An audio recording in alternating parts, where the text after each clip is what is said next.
Beata giovinezza si diceva una volta, ma non erano tempi di crisi. Oggi essere giovani è un lusso che costa caro. Innanzitutto in termini di reddito, visto che netti in busta paga agli under 30 vanno mediamente 977 euro al mese. Lo rivela la CGIA di Mestre, che ha preso in esame la retribuzione dei dipendenti occupati in Italia. Attenzione, occupati, quindi stiamo parlando dei più fortunati, perché oggi avere una busta paga leggera è già un privilegio rispetto a non averla proprio. Vedo che un sacco di gente da 1 anno, 2 anni che cerca lavoro e appunto non studia, quindi è proprio disoccupato e non ha ancora trovato, quindi io sono stata anche fortunata e mi ritengo una delle poche fortunate.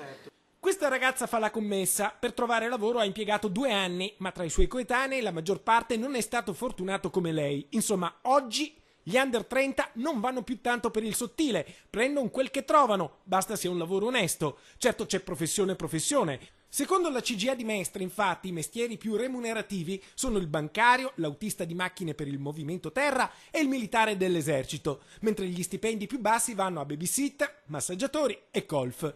Ma a conti fatti, se la retribuzione media dei ventenni è 977 euro al mese, è come dire che quasi la totalità dei giovani beneficerà degli 80 euro in più in busta paga previsti dal governo. Se me li dà veramente, sì. Però non ci credi? No, non ci credo. Finché non li vedi? Finché non li vedo e comunque me li tolgono da una parte e li mettono da un'altra, quindi... Piuttosto che niente, meglio piuttosto, dicevano i miei nonni. Sicuramente può essere buona, per carità, bisogna vedere se ce la fa. Vediamo, io ancora sono un po' titubante. L'idea non dispiace agli under 30. Gli 80 euro in più sono l'unico vantaggio di una busta paga leggera, un vantaggio che però spetta solo ai dipendenti ed esclude al momento partite IVA e pensionati. Dovrebbero mettere mano anche al mondo delle partite IVA, perché effettivamente è un mondo che è stato trascurato per troppi anni.